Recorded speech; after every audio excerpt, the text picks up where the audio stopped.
Hello mga ka-viewers! Welcome back po sa aming channel. Dadong! Good afternoon mga ka-viewers. So medyo mainit yan.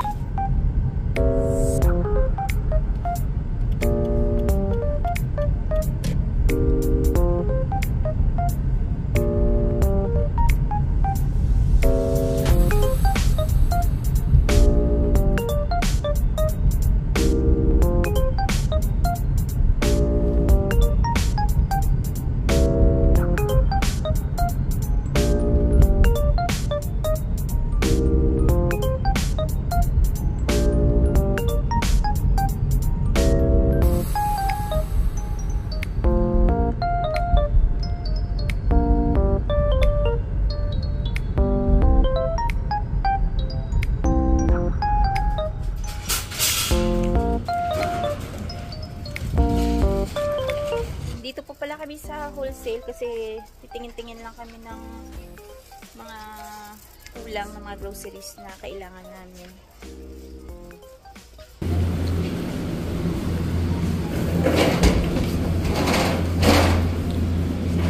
Lamig? Ang lamig dito? Kunin mo na. Mamani. Isa lang. Nagmahalan siya pa. 250. Go na. Naninig sa ni. Oh, ha? Nasasipin na. Dapat bigyan. Ayan. Di ba yan yung carrots? Ito, oh. Pinipilisan namin kasi malamig dito. Kuha ka isa. Which one? Kahit alin dyan. Eh, malaki! Malaki ito eh. Ito? Ayan. Diyos ko.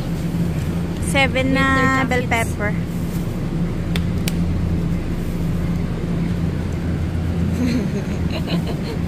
Kamigintil dahil.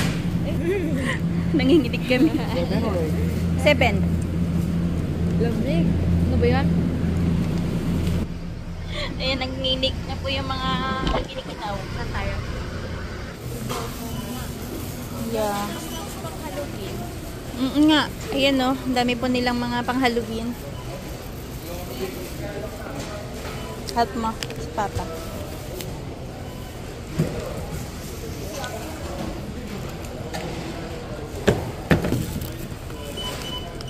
Ayan, namili lang po kami ng kaunti.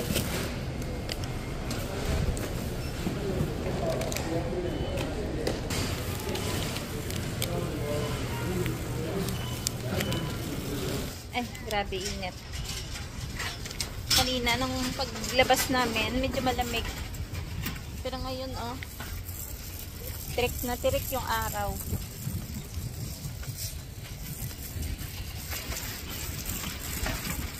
So, ayun, kanina po pala, meron kaming na-meet na kabayan natin na bagong dating dito sa Canada.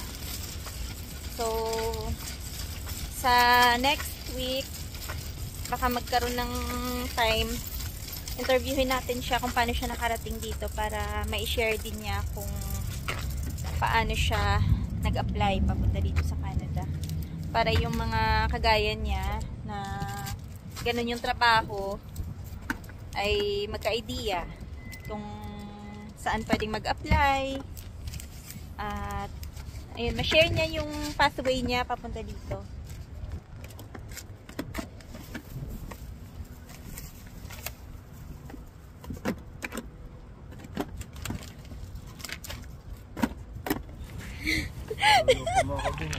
Papa, binuhat siya ni Dadong yung loko to si Denise. Binuhat ni Dadong yung maliit na box. Dapat may lift. Tapos, sabi ni Dadong, ay hindi ko na kaya. Sobrang bigat na daw sa braso ni Dadong yung ganong kaliit na box. Sabi ba naman, nako, dapat may leave yan. Magli-leave daw papa niya kasi nga sumakit daw yung braso sa pagbubuhat ng maliit na box. Magaling din to si Beng Beng mag-joke kay papa eh. Loko mo ba si Papa Beng? Ha? Dito pa yung So, ayan. Grabe init oh. Akala namin kanina, hindi ganun ka tirik ang araw. Kasi, di ba kanina, Papa, no? Nasa 8 lang kanina nung lumabas tayo. Pag umaga talaga mababa yung ano. Bawa yung temperature kanina. Ayun. Sana ma-schedule na natin next week na makausap natin si Bill. Ayun, ang name niya pala si Bill. Tapos, bigay lang natin yung konting details about sa kanya. Ano siya nag-apply siya sa online. Nasa Pinas pa siya. Tapos, trabaho niya pa, naging siya dito? Draftsman, no?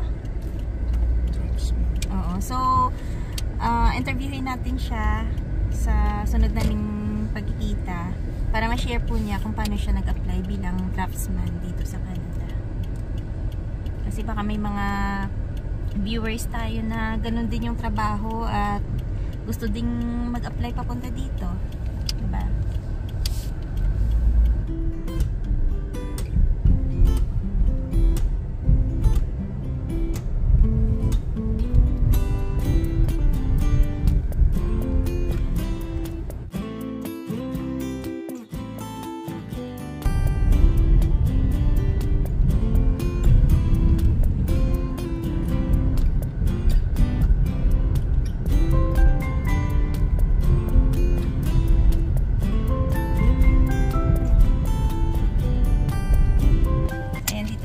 Sa bahay. Papa, sabi nung anak mo kanina, may live yan, may live yan. Niloloko ka. Bakit? Why not? Kasi hindi mo daw kaya yung isang box ng groceries. Oh, don't forget yung tuyo dito. Ay, nga pala. Wait. Yan. Thank you pala kay Bill sa patuyo.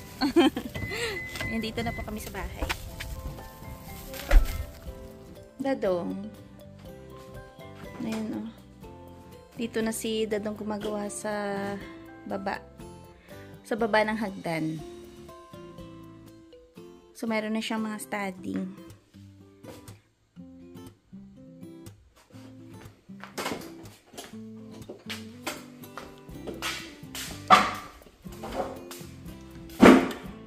Dito, ayun, pinakita ko na to last time.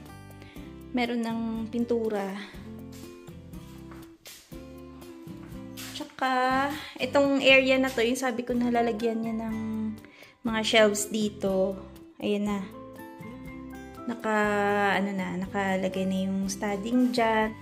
Tapos ito, yung ginawa niya sa itong naka-angle na to. Pwede daw lagyan ng mga maliliit na pots para sa succulents. Yan, 4 na shelves. Ganyan. Tapos ito, yung shelves na yung diretso lang. Tapos siguro 4, mga 4 na shelves siguro yung ilagay niya. So, ganyan.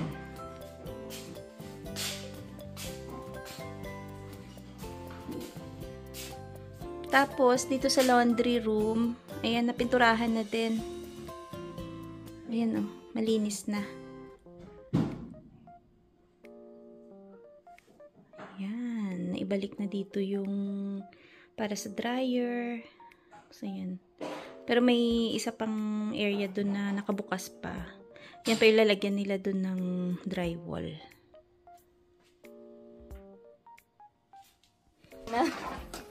Hindi ka naman nanggugulo? Hindi naman ako nanggugulo. Tinitingnan ko lang kung ano na yung improvement ng gawa mo.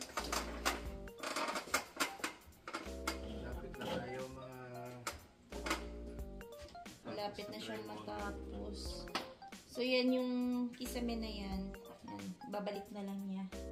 At drywall na rin. Maya lang. Tapos na.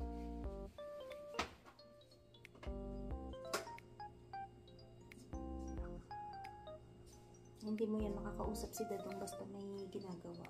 Hindi mo ma-istorbo yan. Kaya pag ganyang may ginagawa siya, tahimik lang. Pero, makapakan. Maraming mga kababayan natin na ngayon, mga nag-aalala baka hindi dumapiak.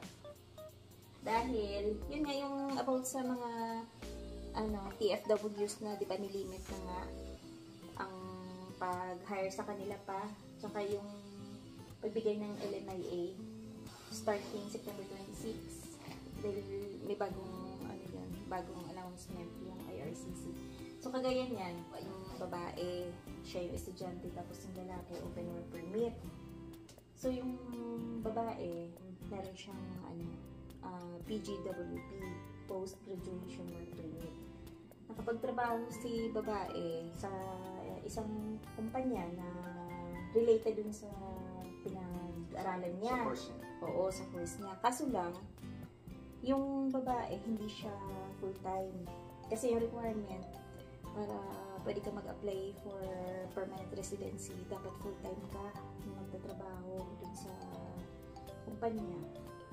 So, medyo tagilid siya. Ito na naman si lalaki, nakapagtrabaho naman. Kaso lang, under low wage siya. So, ang parang inasahan sana nito ni ng asawa niya na siya sana yung makapag-apply bilang PR, yung lalaki. Kasi, parang ilang na siya. Ay, sorry. Kasi yung lalaki, ilang taon na siya na ewan ko kung taon na siya na nagtatrabaho dun sa company. Ang kaso mo, meron nga announcement. Eh, siya, inabot nung cut-off. So, alanganin na para mabigyan siya ng LMIA. So, ayun. Medyo, sila, nag-aalala na baka hindi sila ma-PR. Tsaka, alam mo yun, naghahanap sila ng ibang way para ma-extend pa yung stay nila dito. Kasi yung babae, so, within 2 years na yan, dapat makapag-apply si babae ng residency or else hindi siya kumbaga para mawawalan sila ng status pa pag in case na yung isa sa kanila hindi magkaroon ng chance ng permanent residency. Depende pa kung makapaghanap sila ng ibang way para matagalan pa or ma-extend pa yung stay nila dito. So, ayun. Yun yung mga problema ng mga kababayan natin dito kasi kahit sabihin mo na meron na silang work permit, yung iba, yung asawa nila nakapag-graduate na, pero dahil hindi sila makapag-submit ng tamang requirements para makapag-apply ng permanent residency, so alanganin yung status nila dito. So, ganun yung marami nga doon ngayon yung mga kahit na PR na dito na naghahanap ng work, nahihirapan sila hanap dahil sa dami siguro ng mga tao na dito, parang sobrang taas ng competition, tsaka walang mapapasukan.